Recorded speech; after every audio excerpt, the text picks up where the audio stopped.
I was severely burned while trying to rescue people from a fire, blocked by Calvin Johnson. My injuries left me barely recognizable. When I regained consciousness, I overheard my fiancée straddling someone. Calvin's right hand is paralyzed. He loved painting, and he's already suffered enough. I can't let him go to prison, she pleaded desperately. I've taken out all my savings. I'm begging you to sort this out, even if, whatever it takes. The man asked in a low voice, "What about Zack Adams' treatment?" She replied hoarsely, "If he's lucky enough to survive, just bring him back and give him some food. That's enough." As moans of pleasure continued, I closed my eyes in pain. She didn't know that I was the one who rushed into the burning building to save her, while Calvin had run away first. She claimed I was injured because I was trying to be a hero, and she even signed an agreement to transplant my remaining healthy skin to injured children as penance. My treatment was repeatedly delayed, causing my condition to worsen and affect my vital organs. Later, I was finally taken away by someone, while she cried every day. Ding! Story Shots reminds you to click the subscribe button at the bottom right corner to read the full novel. In the hospital room, Rosalind Grant's voice was filled with regret and pleading. Calvin's right hand is paralyzed. He'll never be able to hold a paintbrush again. It's worse than death for him. I can't watch him go to prison for obstructing the rescue efforts. A man's mocking voice responded, "Shouldn't you be seeking justice for Zack? He's your fiancé, lying on his deathbed." Despite the excruciating pain in every organ, I struggled to focus, desperate to hear her answer. Rosalind's contemptuous voice came through. "So what? Even if he dies, it's because he wasn't capable enough.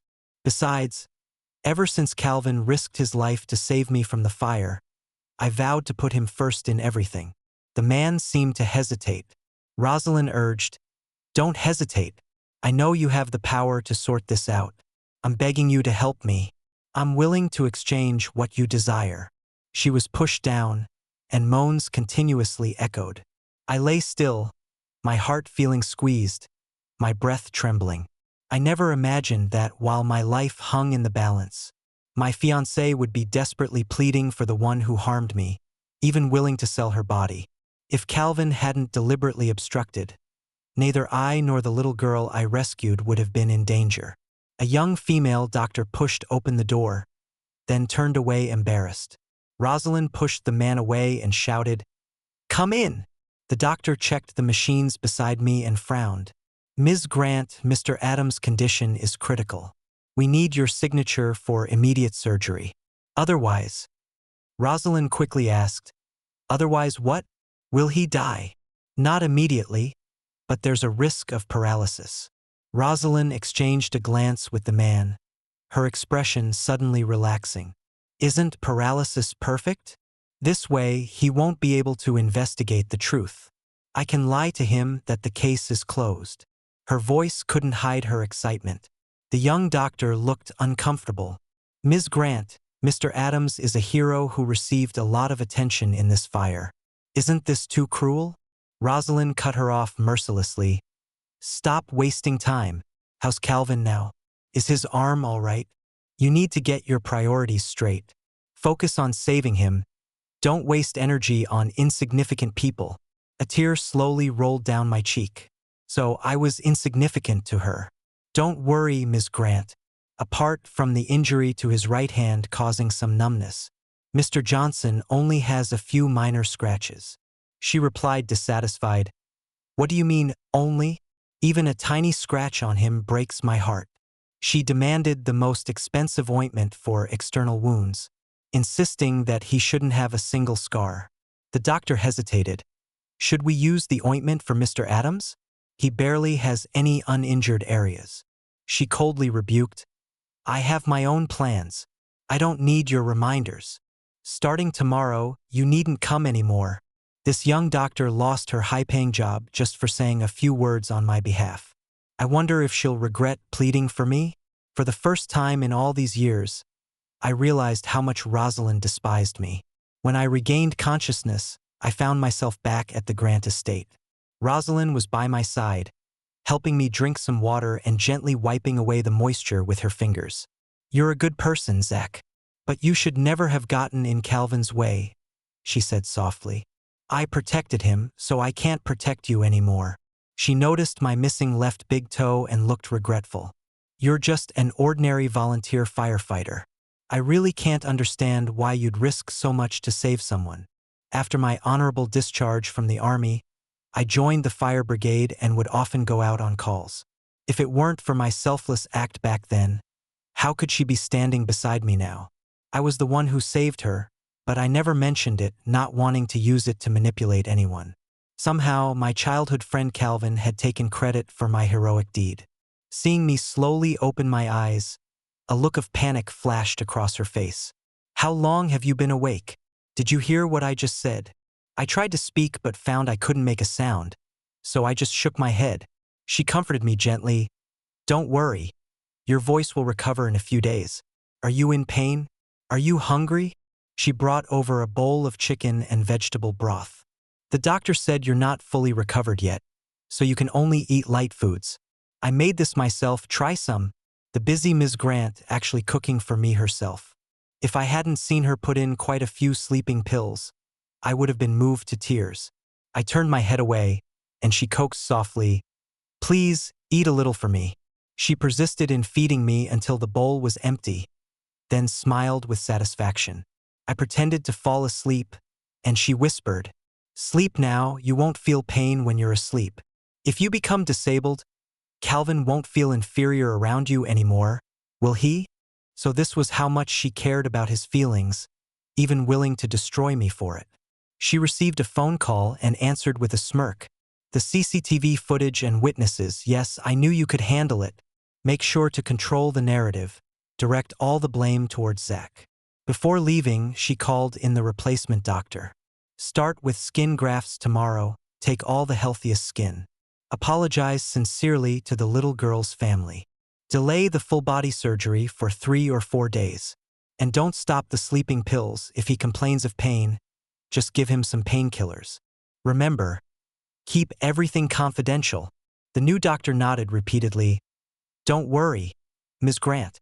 Everything will be done with Mr. Johnson's best interests in mind." That night, I was awakened by excruciating pain.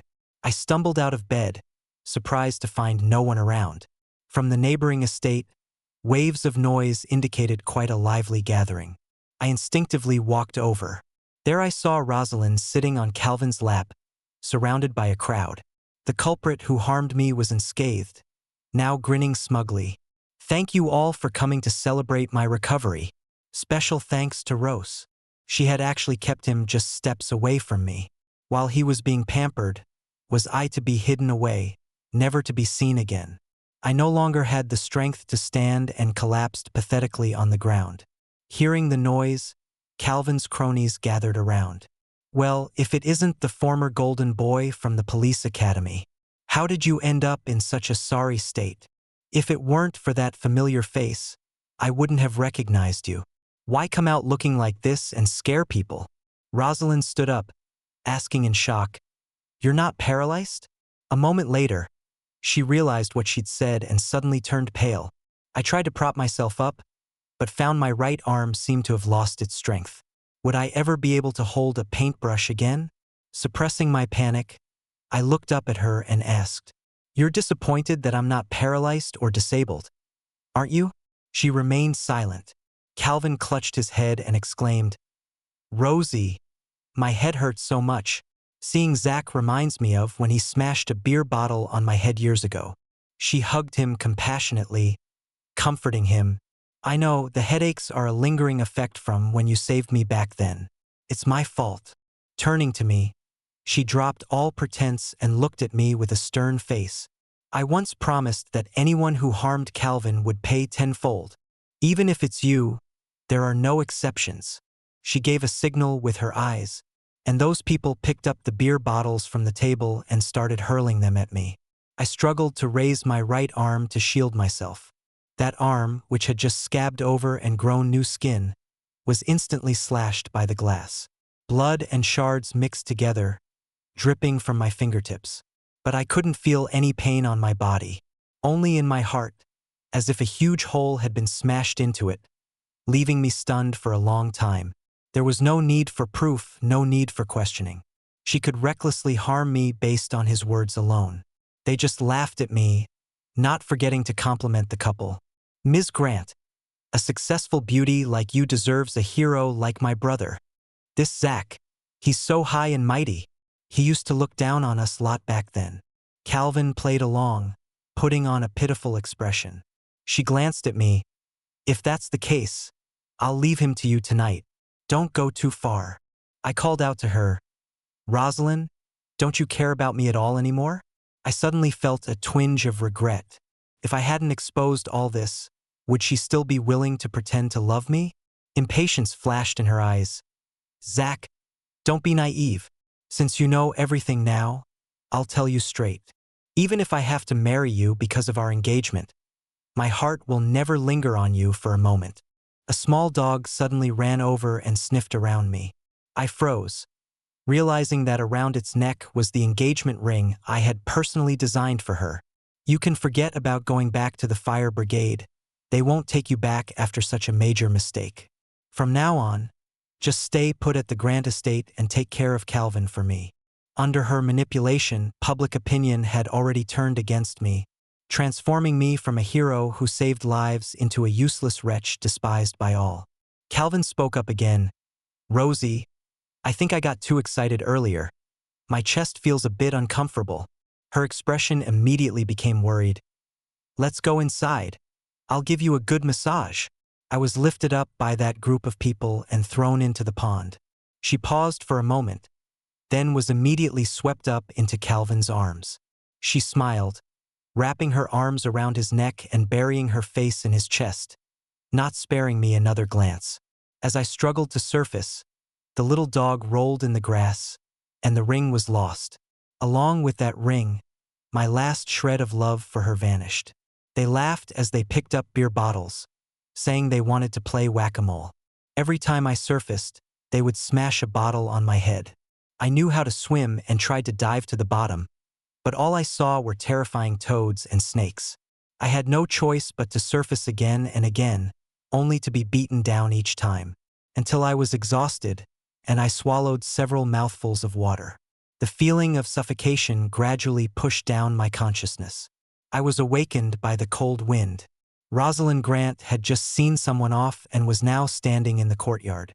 She noticed I was awake and pulled her collar up, but it did nothing to hide the love bites all over her body. My head felt like it was about to explode, aching terribly. My body was also covered in pain, alternating between hot and cold. I crawled on the ground, clutching at her skirt. "Please, can you get a doctor to see me? Or let me leave?" Calvin Johnson glanced at me, feigning concern. "Rosie, won't he catch a chill sleeping out here? Look how red his face is. I wonder if they forced him to drink." She lazily tossed her long hair, leaning back into Calvin's arms, looking down at me condescendingly. "You were the most ordinary of all my boyfriends. Why did grandfather take such a shine to you? Just because your family saved him?" I mustered all my strength to speak again. "Please, save me. I'll give anything in exchange." "This is what you..." She scoffed, interrupting me, and lifted my chin with her foot. "Who are you putting on this act for? Don't you have your own private doctor on call 24/7? Just go back to her."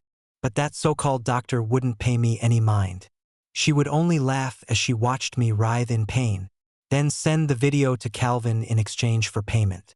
I clung tightly to Rosalind, refusing to let go. These were the exact words she had said when begging for help back then. If she truly remembered this debt of gratitude, how could she have forgotten these words? But seeing me struggle, she only grew more furious. "You dare bring up the past? Grandfather should never have brought you back then, so he wouldn't have forced me to marry you. I said I wouldn't let anyone hurt Calvin. For him, I'd give up everything." She opened a video someone had sent her. It was from our police academy training days, when our instructor had us use all our skills in free sparring. Calvin, who liked to slack off, was weak in actual combat and I quickly knocked him down. These videos that once brought him shame now served as ammunition, cementing his victim status. Her eyes reddened as she raised a bottle and smashed it down hard on my hand. Whether you live or die, it's all because of your past misdeeds. I smiled and lowered my hand, finally accepting my fate. If I hadn't saved her back then, if her grandfather hadn't taken notice of me and groomed me, would I have avoided this current misfortune? Was it gratitude, hatred, fate, or karma? I no longer had the strength to ponder. I coughed up blood. I regret it. She smiled with satisfaction. Good that you know. With that, she pulled Calvin along to watch the sunrise by the river. I dragged my ailing body into his room bit by bit. That wall was covered densely with their photos from the past few years. Seaside photos of them watching the sunset together, goofy close-ups, elegant wedding portraits. Everything I once had with her, he now possessed too, and even more. Those precious firsts I treasured were merely his replicas. I picked up the spare phone by his bed and dialed Mr. Grant's private number. Mr. Grant, please save me. Get me out of here. As the first ray of sunlight along the Thames fell upon Rosalind Grant, she suddenly shivered. She picked up her phone, intending to call her personal doctor to inquire about the situation. However, she saw her grandfather's call coming in. She put down the phone irritably. Calvin Johnson smiled and took her arm. Shall we go to the pub? If we have a drink in the morning, we won't have any worries all day. She pushed aside her inner frustration and allowed herself to get drunk at the pub. In her hazy state, she pressed her phone. Her grandfather's questioning voice came through. Rosalind, I'm asking you, what's going on with your company's accounts? The bank has been calling the house to collect debts. She shook her head carelessly. A project went a bit wrong. It's urgent. But don't worry, grandfather. I'll make it up soon. The old man continued to press. And what about Zack Adams? How did he end up in such a battered and miserable state? He's almost dead. Do you know that? She sneered coldly. Oh, don't worry about it, he's fine. No matter how much he's tormented, he won't lose his life. I know he complained to you, right? Don't worry. I'll call the doctor later to ask. After hanging up, she drunkenly fell asleep on the bar counter. The noise of music and dancing in the pub didn't stop all day. Until the evening, at the noisiest moment, she suddenly remembered something and woke up with a start. She flipped through her phone but didn't see any missed calls from the doctor. She smiled. Sure enough, nothing was wrong. With those minor injuries, the doctor could handle them with eyes closed. She danced all night again, until she returned home in the evening and ran into the doctor as soon as she entered the door. Seeing the person's anxious expression, her heart skipped a beat, and she quickly asked, Tell me, how is Zack Adams now? Are his injuries healed? The doctor's face was a bit tense. His eyes kept glancing towards Calvin Johnson. Calvin smiled, as if to reassure her. She then calmly replied, Don't worry, Ms. Grant. His injuries still need time to heal, but his life is not in danger. Rosalind felt relieved and let Calvin take her for a ride on his motorcycle. Accidentally, they crashed head-on into an oncoming car. Calvin, however, didn't protect her first, but rolled to the side, protecting himself. Her heart suddenly felt empty. The foolish Zack Adams from before would never do that. No matter when or where, he would always protect her first. Seeing Calvin still arguing with the other person, she directly got on the motorcycle herself and rushed home. She wanted to see Zack quickly. She suddenly started to worry about him.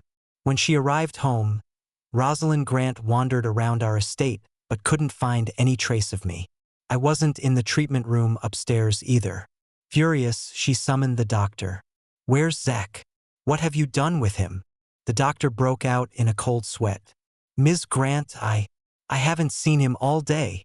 Rosalind hurled her handbag at her and raged. Didn't you say he was fine? What do you mean he's gone missing? That you haven't seen him? Ms. Grant, didn't you instruct us not to fuss over him too much? That's why She kicked the doctor down and ran like a madwoman to Calvin Johnson's estate.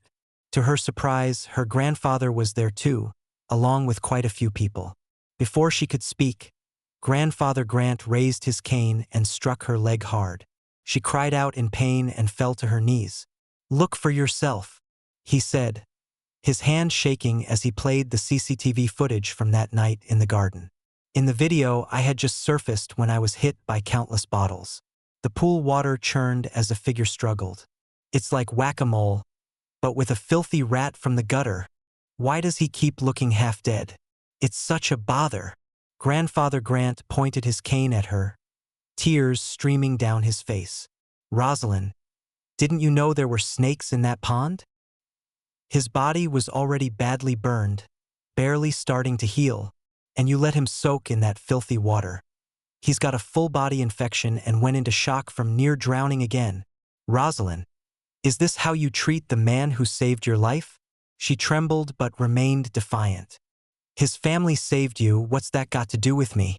Grandfather, you're so old-fashioned. How could you marry me off to him just because of a debt of gratitude?" Grandfather Grant was taken aback, then spoke sorrowfully. "So, he never told you? That year, during the fire, he was the one who ran in and carried you out. He was just a police cadet then." His eyes were red as he continued. "I wanted to just pay him off, but then I discovered his family had saved my life before too. They're a family of heroes. Besides, he's so talented. His paintings won awards in the county. Didn't you always fancy talented, handsome men? I thought he was trustworthy and humble, so I arranged this marriage." Grandfather Grant's hands were shaking. "Rosalind, he's a human being, not some plaything for your amusement." She shook her head frantically. "Impossible. It was Calvin who saved me. He even suffered lasting injuries because of it." Grandfather Grant's mustache quivered with anger. "Calvin? I've looked into that too. That Calvin was just a troublemaker who got kicked out of the police academy for drinking. Zack lost a toe saving you, which affected his career prospects." A bolt of realization struck Rosalind. So that missing toe she had once noticed was lost for her sake. Tears fell from her eyes as she hesitated. "But why did he never tell me?" Grandfather Grant slammed his cane on the ground. "He didn't tell you because he didn't want to use it to manipulate you. Who would have thought you'd be so foolish as to mistake your savior and even direct all your cruelty towards him?" She stared intently at the monitor, watching me enter Calvin's room and study those photos seriously. She murmured, "I always kept it hidden so well. I never meant to hurt him. I was just trying to protect the person I thought had saved me." She saw me seemingly write something on paper and stumbled into the room. On the paper was written, "I don't regret saving you, but I shouldn't have fallen in love with you. Saving people is my duty, but I shouldn't have let my heart beat for you." She suddenly recalled what I had said that night. "Please, save me. I'll give anything in return." At the time, her anger had overwhelmed her reason, but now she felt only unbearable heartache. She ran to my room and found many portraits hidden under my pillow. I had carefully preserved drawings of her from different periods, all sealed away. She collapsed on the floor, finally understanding. The talented man she had once admired was me. The savior she was grateful to was me. And in their day-to-day life together, the one she couldn't bear to part with was also me. She returned to the courtyard and knelt before her grandfather. "Grandfather, please tell me, how is he? Is he all right? Where is he?" Grandfather Grant sighed. "As you said, whether he lives or dies is up to fate now. I'll do my best to save him for your sake. But whether he can be saved and whether he's willing to see you is up to him. Also, Rosie, given how emotional and rash you've been, you can forget about running that branch of the company." She wept uncontrollably, kowtowing and begging, "Grandfather, you have to help me. You can't take everything away from me." Grandfather Grant wrinkled his nose at the smell of alcohol on her. "I had hoped he could assist you, help you manage things properly. But look at the people around you now. They only encourage you to seek pleasure, with no regard for the Grant family." The old man left in frustration. She sat barefoot by the pond, lost in thought, remembering how I had looked when begging for help yesterday. When Calvin returned and saw her grim expression, he quietly sat down beside her. Rosie, are you upset with me? Without warning, Rosalind shoved him into the pond. Calvin flailed in the water, panicking. What are you doing? I'm Calvin, not Zack. Her expression unchanged. She asked, Calvin, tell me, how exactly did you save me back then? What did I say to you?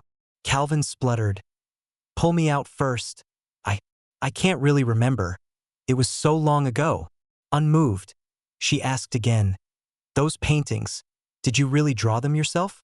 Can you draw one for me now? Calvin struggled to smile. Rosie, you want to see me paint? But my right hand is weak now. I can't. Her gaze was cold. Is it that you can't paint, or that you never could? She slowly crouched down. You've been taking credit for everything Zack did, haven't you? Calvin's face turned pale inch by inch. Did he tell you? I was jealous, so I took his place. But my feelings for you are real. Can you help me out of here first? She laughed coldly and ordered someone to throw a plank down. As long as Zack doesn't wake up, you'll never get out of the water. You like being in the water, don't you? I know you were behind all this. So stay there. Unlike her previous avoidance, she began to frequently visit the Grant estate. Day after day, she knelt in front of her grandfather's study, hoping for news of me. The old man never responded, and the butler would only shake his head, indicating that my condition wasn't good. Finally, considering old times and feeling guilty, the old man found the best surgeons and plastic surgeons for me. Because my body had been deteriorating for so long, it took me a full 6 months to recover. Due to the numerous scars on my face, after plastic surgery, I had an almost entirely new face. Rosalind ran to various hospitals in the city every day, ordering bodyguards to stand at the hospital entrances looking for me. I declined Mr. Grant's offer of shares and money. I only asked him to help me buy a plane ticket. I didn't want to stay here anymore. The day I was discharged from the hospital, I happened to brush past her. The pile of documents she was carrying scattered on the ground, and I instinctively helped the girl in front of me pick them up. They were all photos of me and her, with missing loved one, large reward written on them. She looked at me with empty eyes. Thank you. Have you seen Zack? Do you know where he is? Can you tell him I've been looking for him? I paused, then shook my head and left. Before boarding the plane, she suddenly called out to me loudly at the security check. You know Zack, don't you? I asked the doctor who discharged you. You processed Zack's discharge papers. The identity information matches. I didn't look back and walked straight to the boarding gate. I had protected others for so many years. Now it was time to live for myself. With my parents gone, I chose to settle in a quaint European city. Using what little money I had left, I bought an easel and art supplies, slowly learning to paint with my left hand. I earned a living by drawing portraits for people on the streets. As time passed, I gained a reputation in the area, and my prices gradually increased. This allowed me more time to appreciate life. During my leisure hours, I would feed the pigeons in the park. I'd make kites and run freely with children on the grassy lawns. Several design firms sent me offers, inviting me to work for them. Schools also wanted me to teach, but I declined all these proposals. Now, I only wish to preserve my freedom. One day, I encountered a newlywed couple taking wedding photos on the street. They asked me to paint their portrait. Halfway through, I vaguely sensed someone watching me, but paid little attention, assuming it was just another blogger passing by. After finishing, the couple was overjoyed, repeatedly expressing their gratitude and inquiring about the price. I pondered for a moment, then softly said, "True love is priceless. This painting is my gift to you. May you be happy, free, and together until old age. And may your love always remain pure and untainted." Suddenly, someone threw themselves into my arms. It was Rosalind Grant, her face streaked with tears. "Zack, is it you? Though your appearance has changed, my intuition tells me you're Zack Adams." I calmly stood up. "No, Zack Adams is dead. Though you didn't kill him directly, you were one of the main accomplices." She wept bitterly, clinging to my right hand with remorse. "Come back with me, please. I know you could have taken revenge if you wanted." You're so skilled, yet you didn't. Grandfather has explained everything. You were the one who saved me back then, and I've remembered all the details. I'm sorry. I shouldn't have mistaken Calvin for you. Shouldn't have allowed him to hurt you. I've realized all my mistakes. I sat down, lowering my head. Rosalind, can you distinguish between gratitude and love? One reason I didn't tell you was that I hoped your love for me would be pure, not clouded by guilt over a debt of gratitude. When I saw you defending Calvin so fiercely because of past favors, although it pained me, I felt a touch of admiration and comfort. But no matter how magnanimous I try to be, I can't forgive you. She followed me, tearfully refusing to leave. Every day when I came to paint on the street, she would set up her easel opposite me, drawing my likeness. If any female customers approached me, she would angrily chase them away. I sighed. Rosalind, we're no longer together. Please stop disrupting my life. If you still want to repay your debt, then please leave me alone. She remained silent, suddenly dragging me to a lakeside in the park, where she jumped in before my eyes. She flailed instinctively for a few moments before giving up, her eyes fixed on me with hope. But this time I chose not to save her.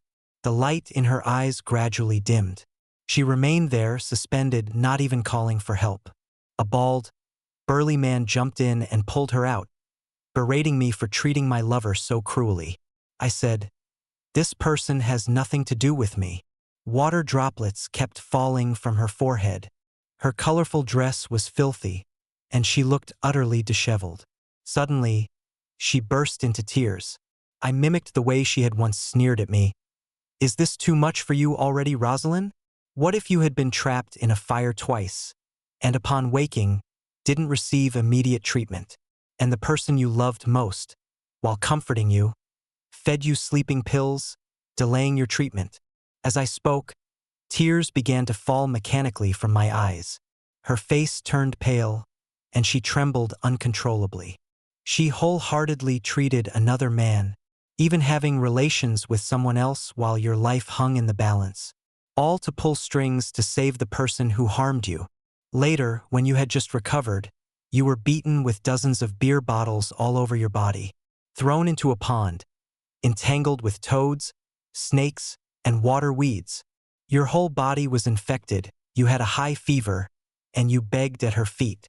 But she heartlessly walked away, even stabbing you again with sharper thorns. If it were you, would you still want to turn back? At that moment, she cried hysterically.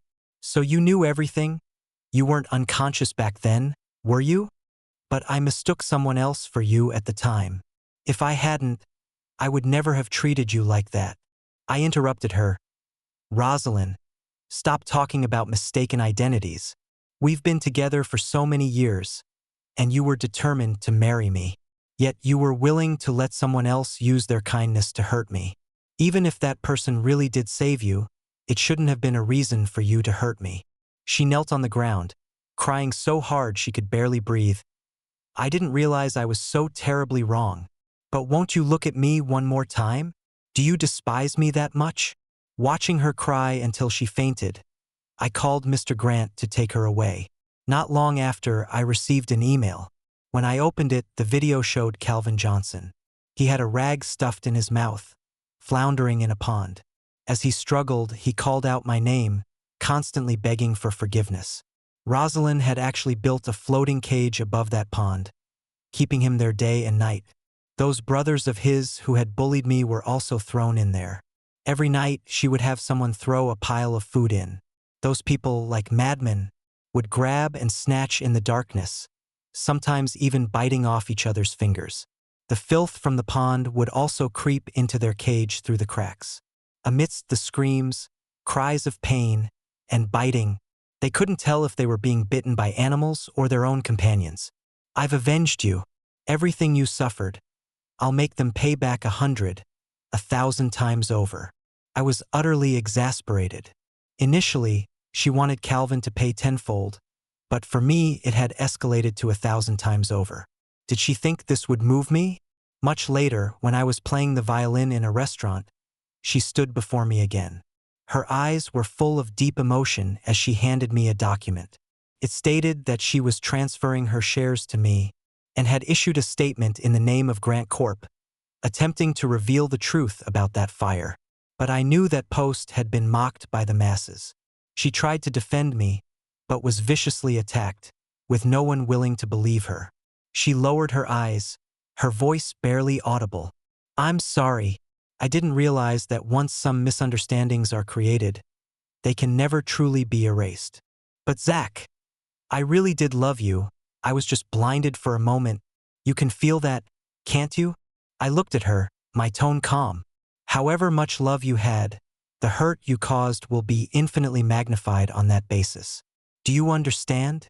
She suddenly fell to her knees, begging me, saying her grandfather had abandoned her.